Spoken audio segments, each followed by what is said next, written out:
So these chairs are free, so everybody who wishes to join the conversation is invited. So Mr. Beider, if you want to join this conversation, you just come up here, sit down at the chair, and then I'll give you the microphone, if you care to, okay?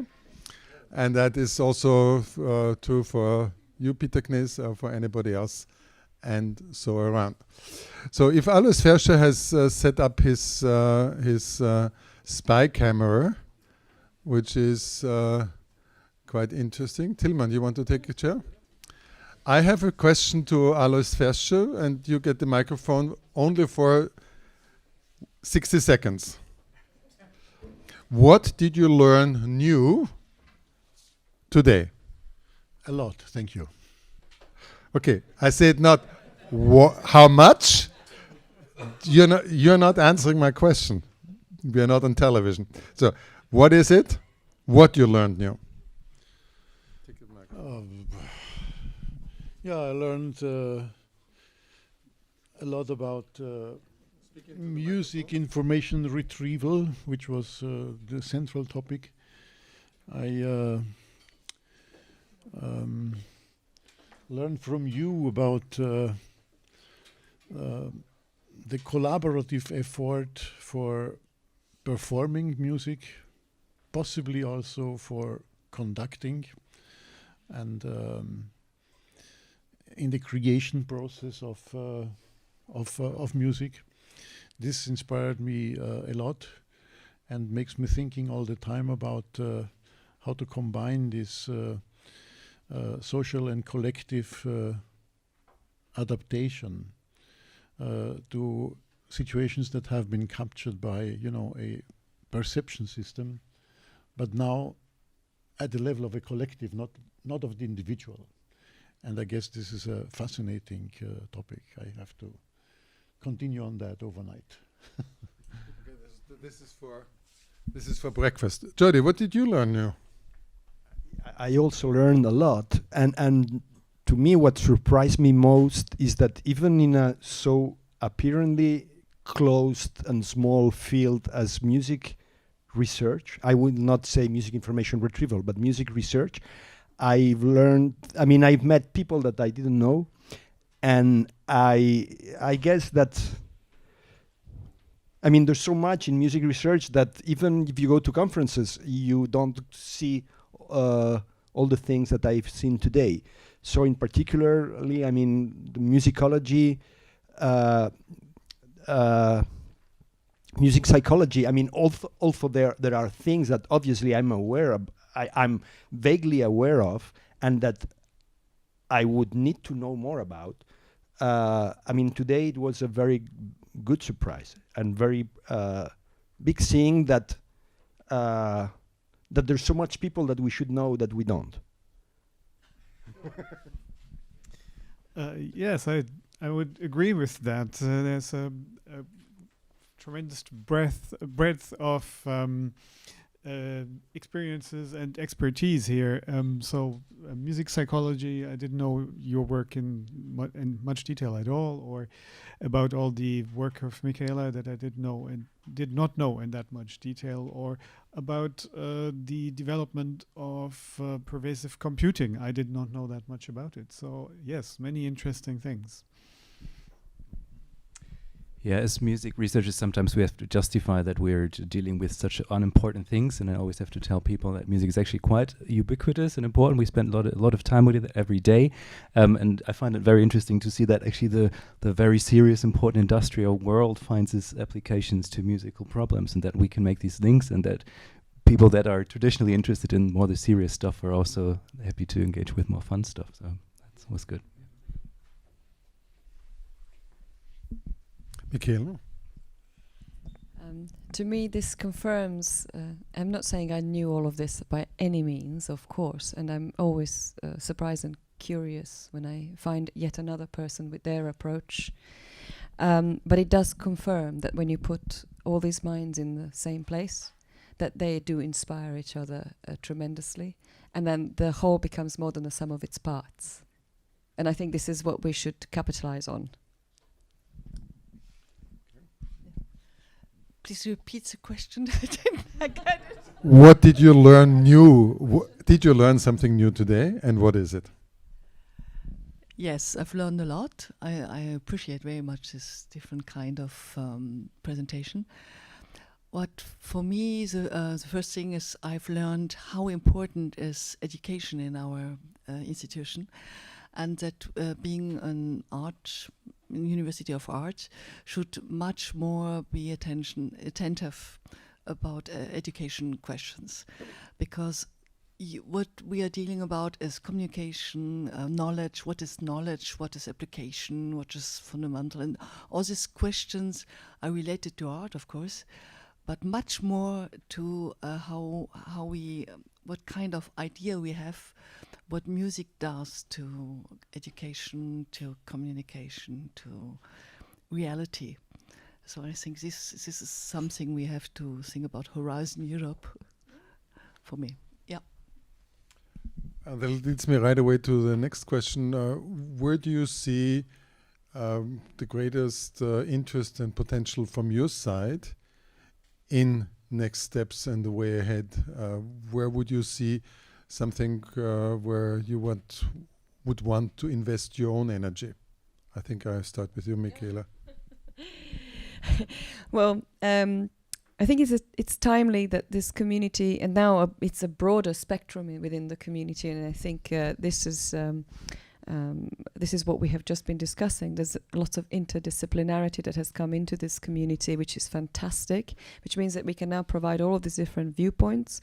Plus, of course, we are able to now formally announce that we are joining science and art in this domain with a great deal of experience and expertise, unlike other domains. So now this idea of joining science and art has been accepted by the European Commission very much as a way of the methodology, as a way of doing things. And also our colleagues from the art institutions and educational institutions can then train people to provide that alternative perspective and throw light onto challenges that we jointly need to solve. So the students of Mozarteum would be very valuable to providing the alternative perspective. I think we are ripe for another, like you call it, roadmap, whatever that this may be, but I think we need to launch, it's been 5 years since our last manifesto.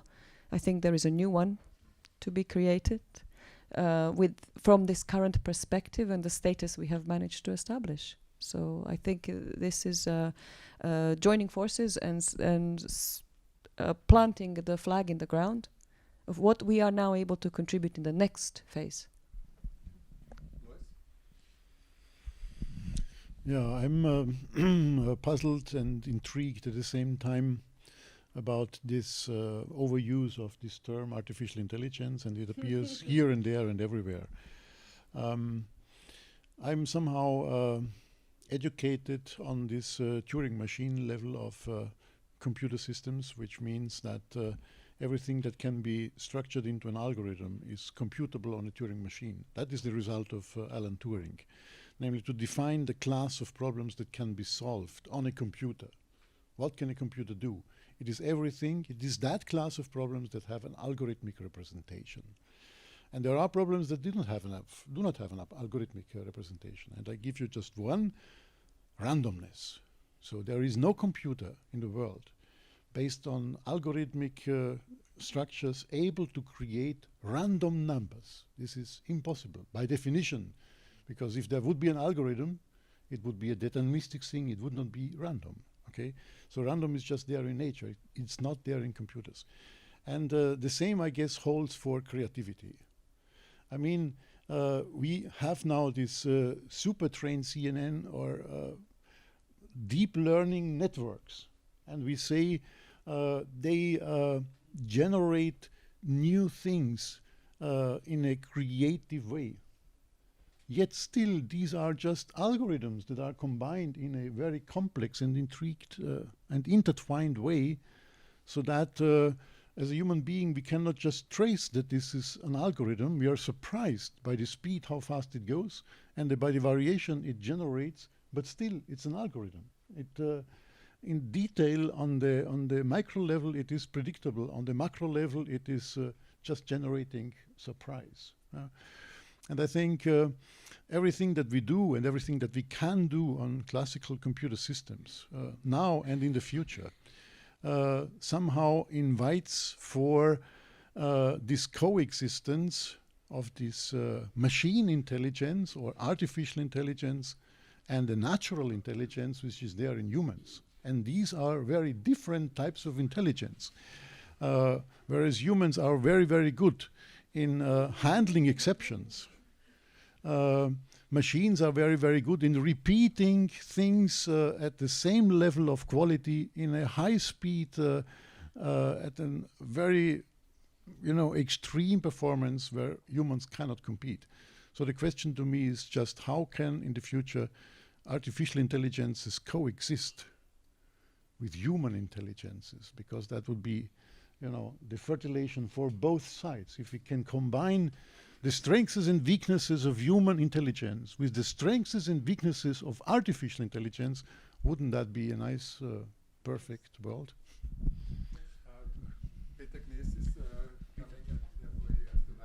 Oh, the right. Okay, thanks.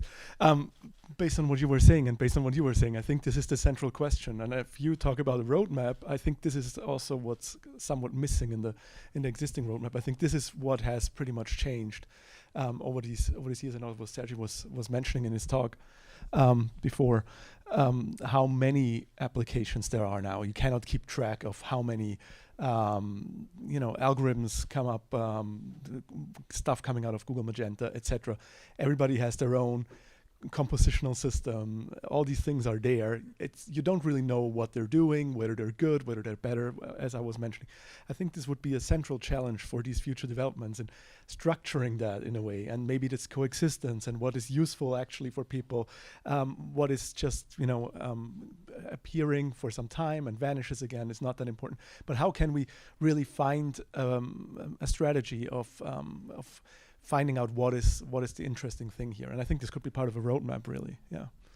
If I can have just a very short one, because obviously other people also want to take the word. But seeing that we sort of seem to be framing something here, future skills is very much has to be part of this roadmap. And the reason being that from our field here, this is highly interactive with technologies, and it has progressed further sooner than some other fields. It has a lot to teach other domains in terms of future skills.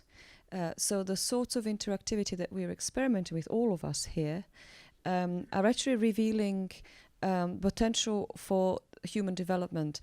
We are all just a bundle of feedback loops. That's my simplistic kind of view on this. So we all actually exist by training, and we're terribly plastic. And the reason why our labs have demonstrated that people can start to play music from their brains is because we are immensely plastic. There are, of course, masses of research questions that arise from this, of course, and this is what's exciting about it. But what it does reveal is that if we consider the AI system as doing the menial task, or the automatized systems doing more or less menial tasks, or effectively doing the job of a the washing machine kind of took over and freed people to do other tasks, then the way we evolve as human beings will depend on how you set the systems up and how you test them and what you discover. And that is the same as saying, okay, we did not have racing drivers before we invented cars. So we didn't have that talent. We didn't discover that talent, that human talent. We did not have virtuoso pianists before we built a piano. We did not discover that talent either.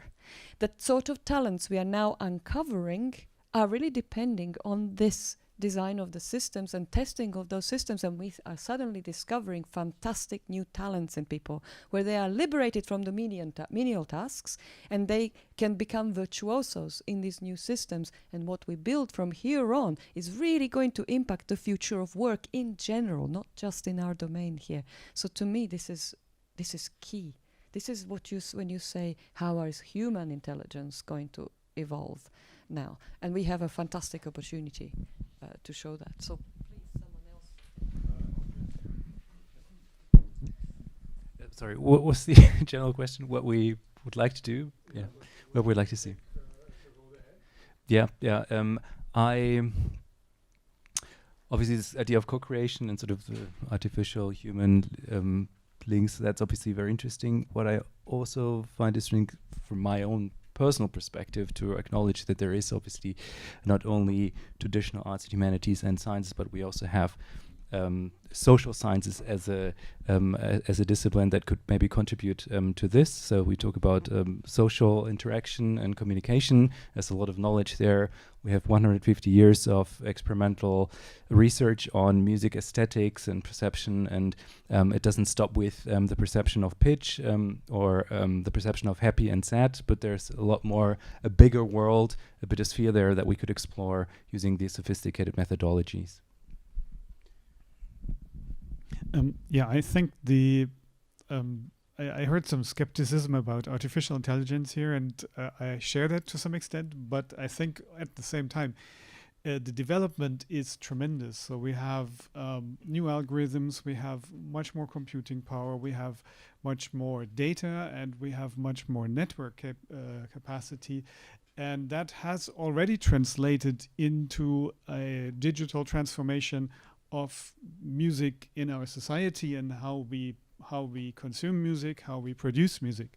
So I think the idea of a new roadmap is a good one, because a lot of the things that were predicted 7 years ago, I think when I was involved in something like this, have happened.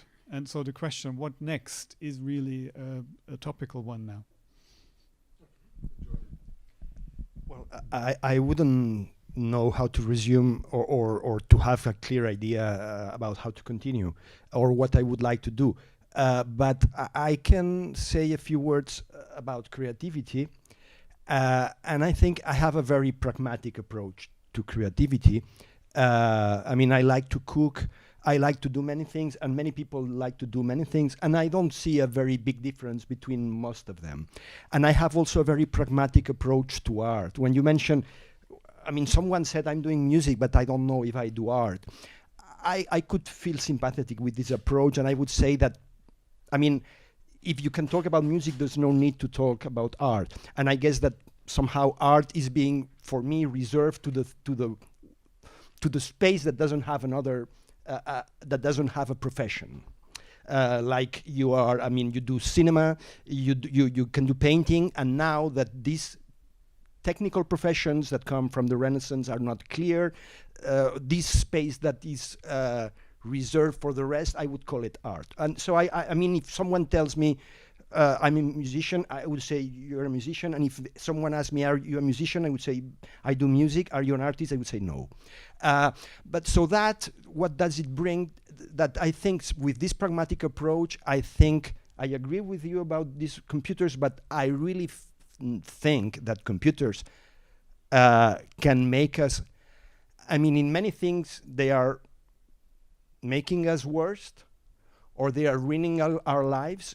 In others they are helping, and I think they could really help at being, I mean, I think that being creative is a nice feeling without any level of kind of big creation and small creation. I think that the feeling of thinking that doing things and being spontaneous or not, making things that matter, is a great feeling for humans, and I think that computers can help us each time better. And it's not only the problem of the people that we are here, but we here from different approaches can increase this human satisfaction. Do you see any value in the idea of having a roadmap? And how would you bring that, what you say now, into that roadmap as a new perspective?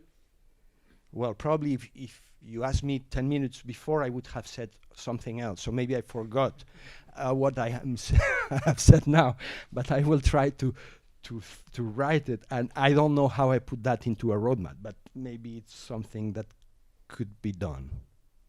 Okay. Louis, do you want to answer this?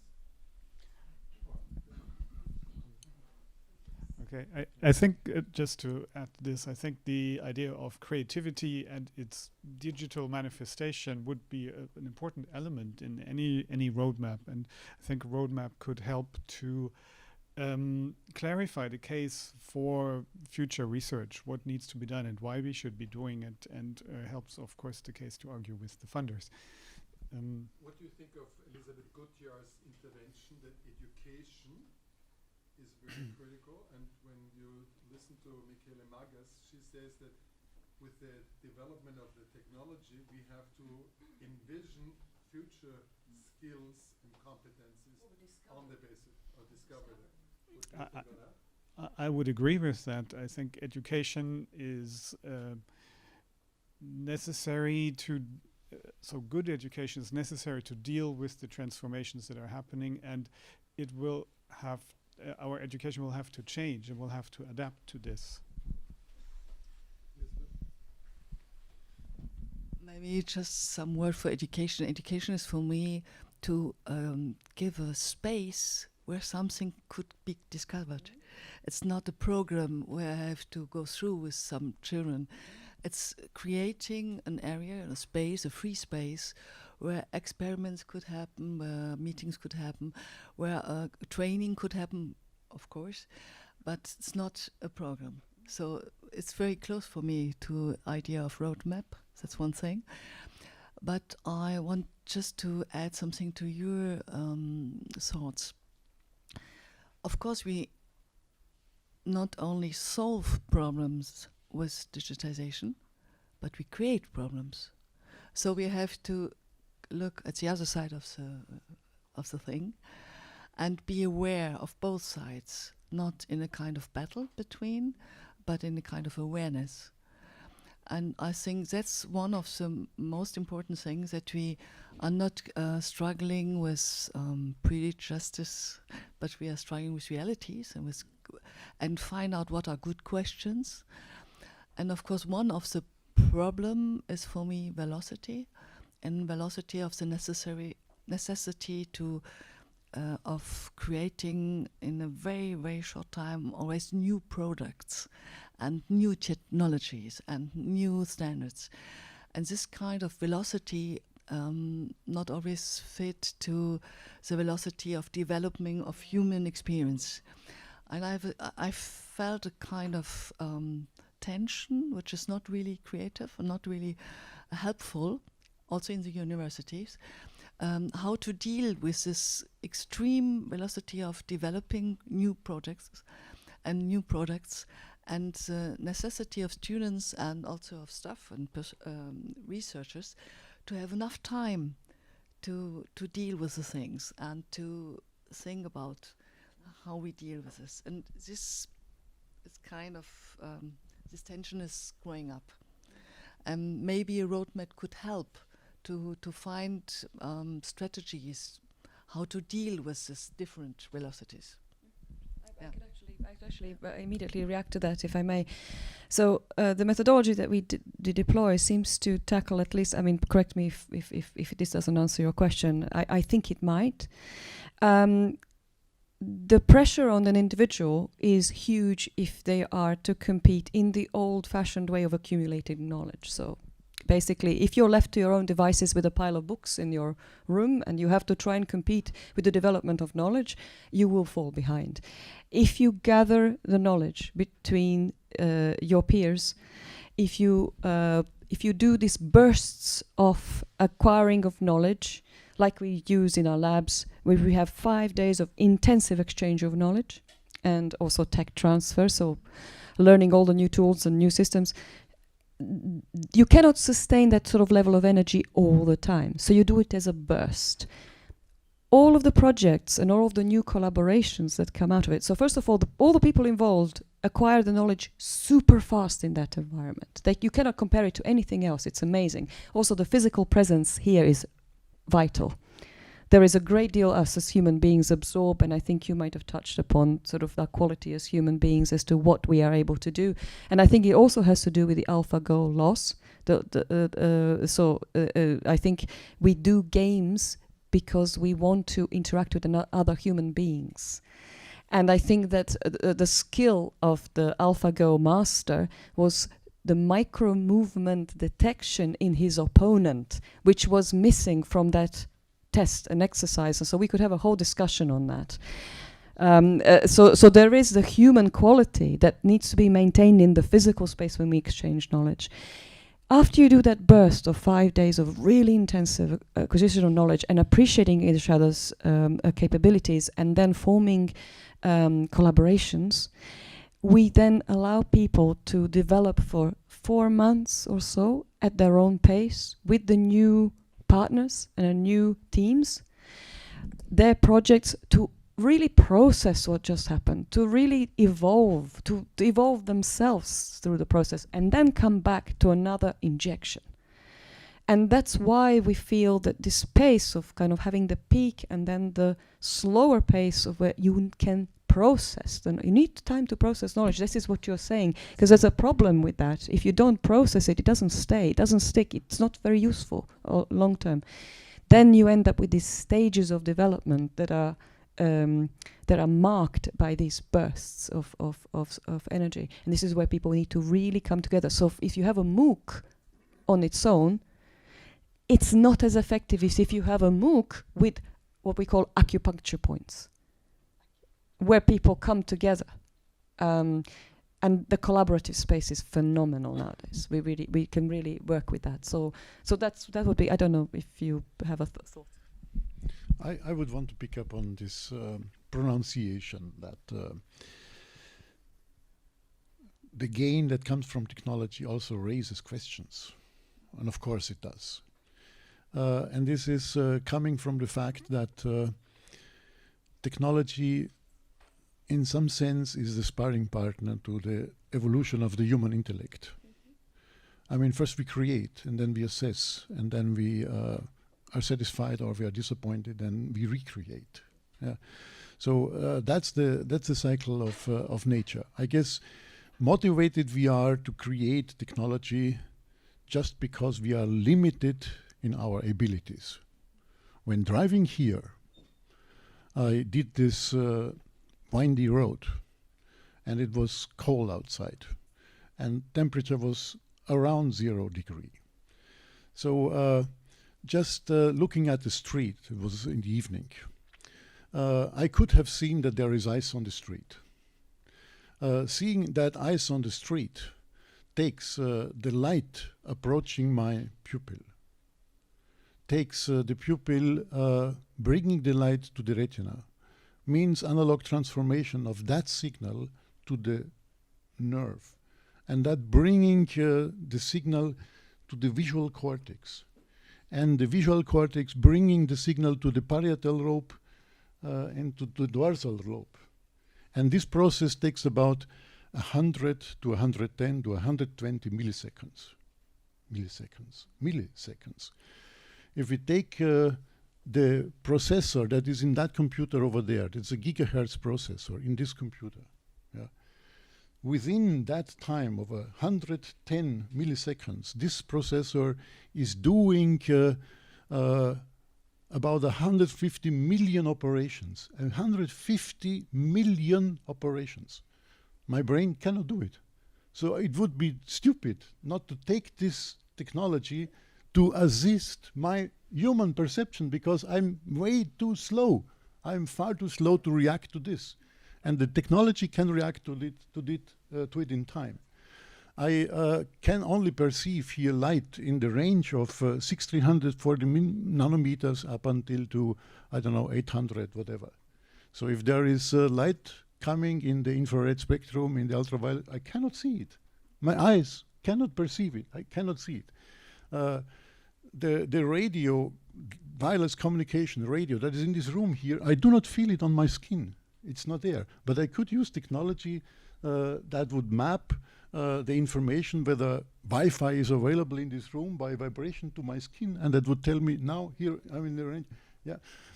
So humans have always created technology to extend on these shortcomings of the human ability. And now this effort brings me back to my argument of this collaborative effort. All the technology that we see here on planet, now here, also in this room, all the computers, all these cameras, everything, the projector, everything, all the pieces of technology that here are man-made, And all this was a collaborative effort. So creating computers had an inducing, trigger by Babbage and Turing and whoever. And then came this evolution of machinery, and it was improved by many, and many people have contributed to it. Some of them have been collaborating in a very positive and a constructive way. Others have criticized and contributed in a destructive way, but the outcome is what we have. These are the computers that we have. And this is the outcome of a collaborative social process of many individuals, being them aware about what they are doing or not. It just happened, yeah? And now it's there, and it is man-made, yeah? And therefore I see this as a sparring partner, so that the technology that we have created is also challenging our intellect. It's not for the creation, or not only for the creation, it is also for the use. And this is an everlasting, as you say, feedback loop. So we are creating and we are responding to what we have created, and then we are improving, or we are leaving behind, or we are extending on what we have created. So this is an everlasting cycle. And I think this global scale interconnectivity and communication now has made it more feasible than ever that we do it collaboratively. Yeah, so that everyone here can ask Google or can ask Wikipedia about circumstances that we have never been able to see before. And instantly here from St. Gilgen we can access all the information that is there about all the culture of human mankind, instantly. Give me two consequences from what you said for the roadmap. Well, the roadmaps to me are things that where you plan a next step, what to do next. Give me two steps. And I think this is an inner trigger of each and every individual that things have to go on and have to be progressed. That's the evolutionary key that.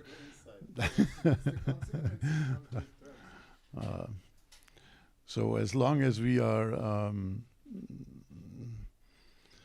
sustaining activity and dynamics in change, everything we do is okay. Because if it goes down to the negative side, we will stop it. If it is positive, we will accelerate it. So. Anybody here who wishes to raise a question, to make an intervention? Yes, please. I give you the microphone. I have a question, but not direct for a moral. Mr. Forscher answers everything. Yeah, well, I guess I have a more general question. Wolfgang Kremser from Salzburg Research. First of all, thank you for your very great presentations. So I have a pet project where I research about what's called science friction. And this is the friction that occurs when two scientific disciplines more or less collide and have to cooperate to do interdisciplinary research. I've personally got a glimpse when working with sports scientists and sports psychologists. I myself am a computer scientist and data scientist, and for me it was challenging at first to exchange or agree on a vocabulary, on a paradigm under which to operate. And I guess my question to anybody who wants to answer it is, have you experienced this kind of science friction when working with musicians or computer scientists? And what would you propose are solutions to mitigate this friction? Anybody wishing to answer? I think that, Jody, this is a question for you, because it's asking about the.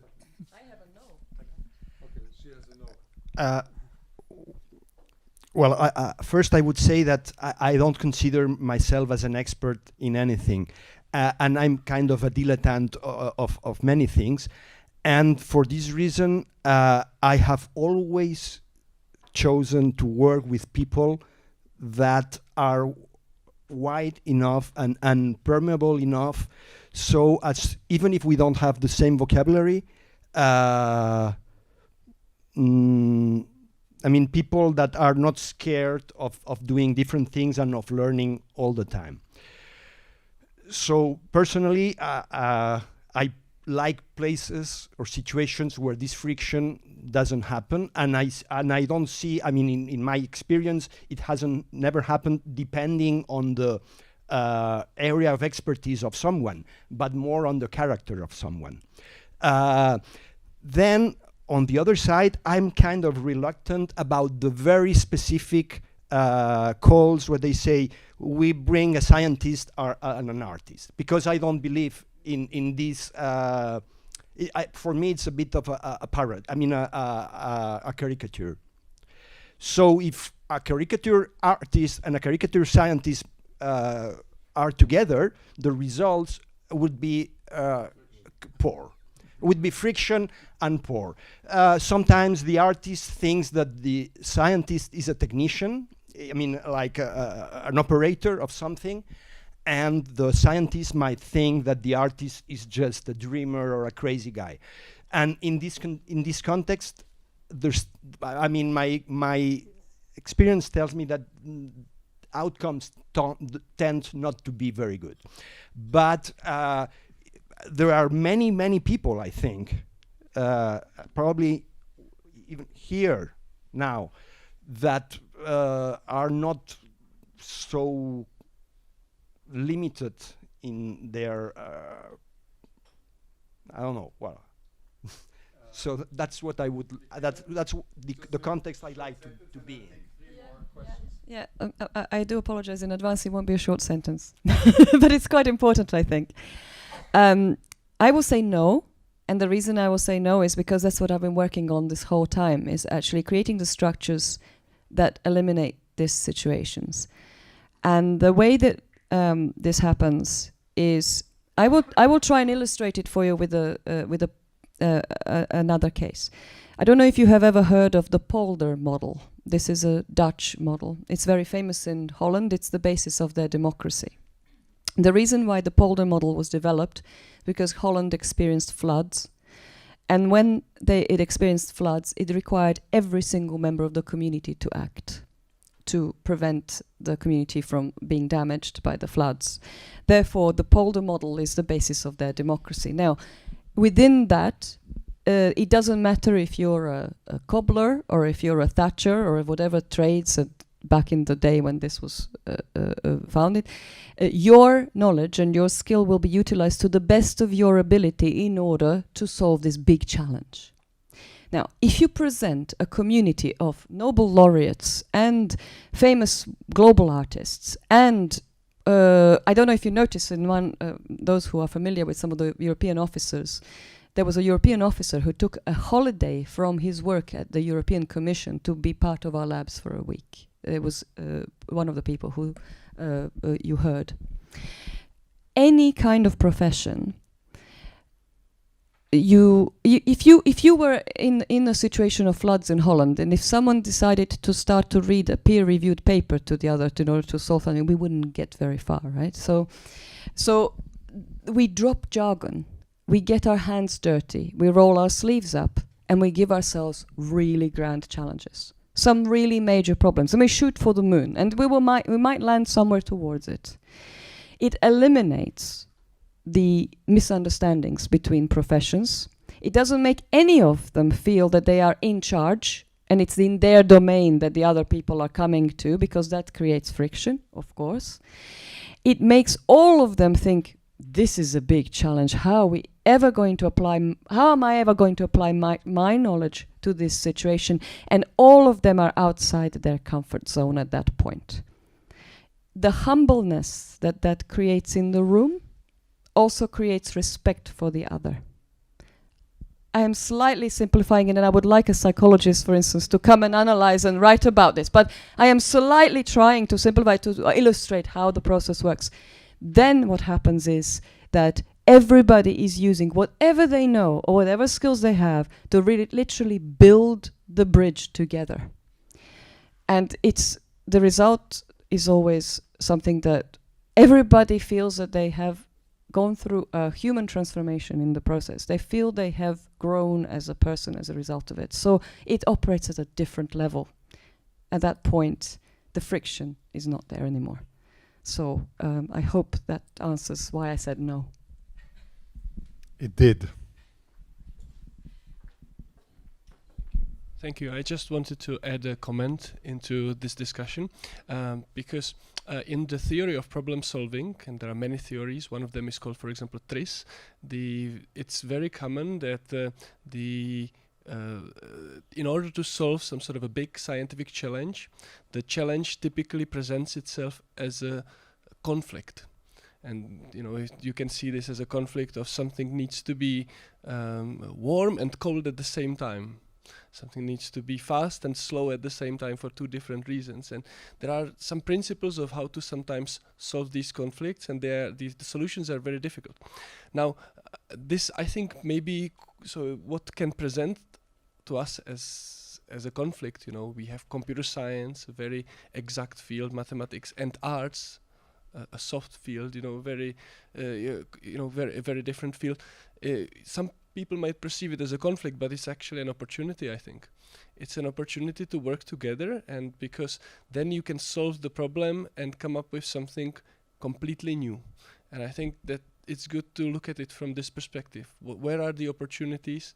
And I think also an additional aspect is that as computer scientists, we need to understand that computer science, and in the same way as I said today in my presentation, where is music in music information retrieval, I could also say where is science in computer science. Because computer science is a very interesting science from the perspective that it's using very much, it needs to collaborate very often and mostly with other sciences or with other disciplines in order to be relevant.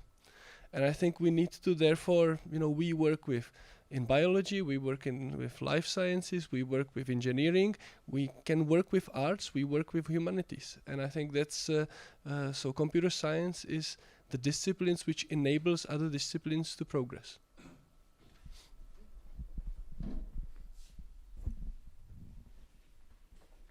I just wanted to make a comment about the question of any potential common roadmap. I think we all agree that we've sort of discovered and discussed very interesting, exciting things, and there's a lot of potential for us here in the room. But I'm a bit afraid that there's kind of a risk that there could be potentially, a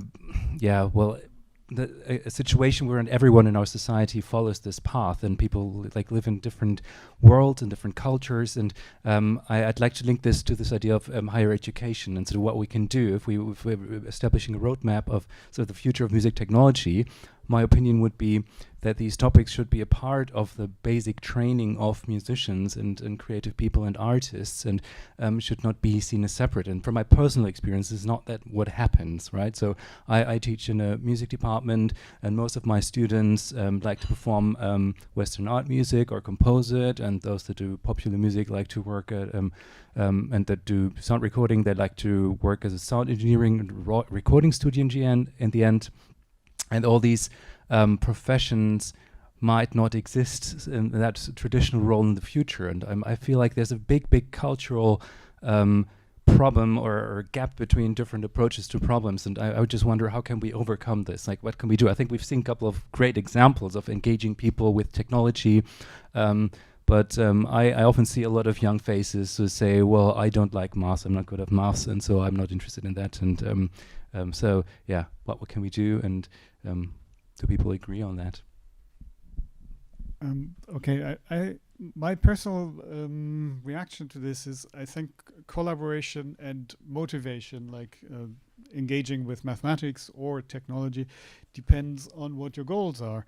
So if, like Michaela said, if you have a common goal and that really matters to you, then you're willing to drop your prejudice and your fear, and you just go for it, and then things can work out.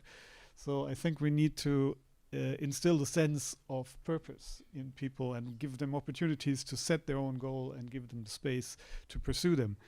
And I think this kind of setting the scene should be part of a roadmap for music technology. I think in the sense that we it's not only about the next algorithm. I mean, algorithms are important, but it's also about how to engage people with the algorithms, with the technology, and how to, and also to reflect on what the effects are, because they're, as everybody said, they're not always all positive in the end. So we have to reflect and take a step back and then develop the next iteration to make things better. No, that's not necessary, but okay.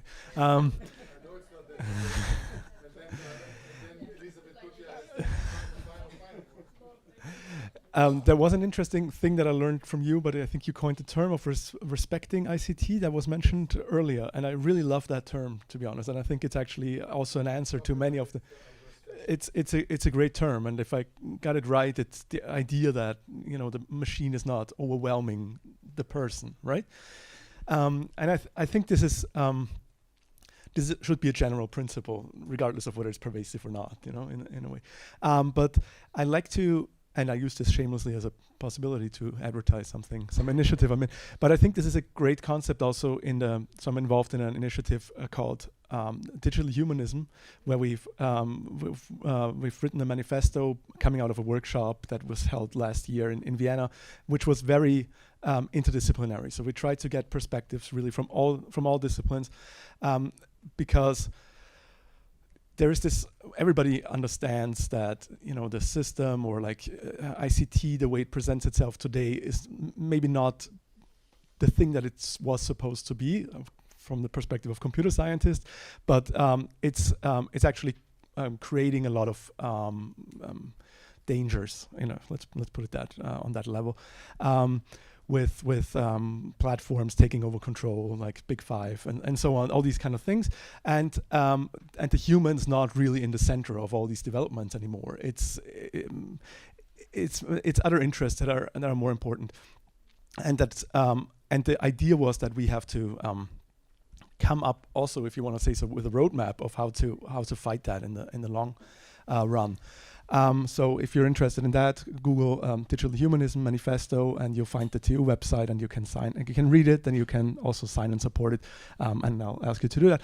But apart from that, I think this is a general underlying thing that should be in computer science as well, and maybe also in this scenario, because we were talking a lot about how the actual user, how the human should be at the center of these developments, and it's a lot about personal expression, etc. So I think this is not something, this is related initiative in this context, and I'd like to bring in that perspective in case we're doing something there.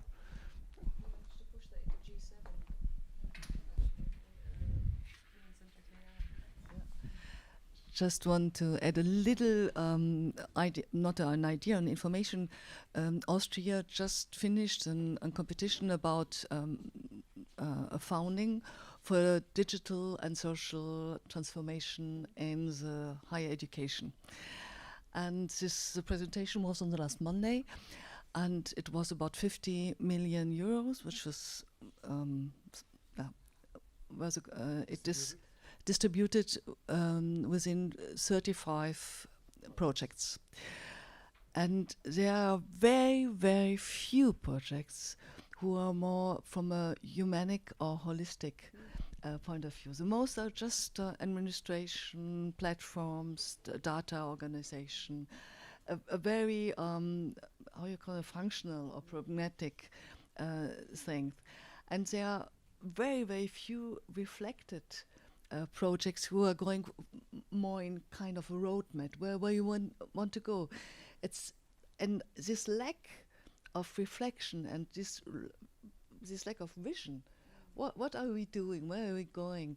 How can we integrate it, humanic aspects? How can we integrate it also experience from the arts, which are really wide, not only music, because theater and music are quite different in the way of dealing with that. It's really how you call it. I don't find the vision on a political way. So the roadmap should integrate it, as you did with the EU, really to integrate the knowledge we have with all our projects, manifests and so on, in the political strategy to support universities or education projects or all the other research projects to integrate our knowledge we have about and our question we have in dealing with digitization. Voilà.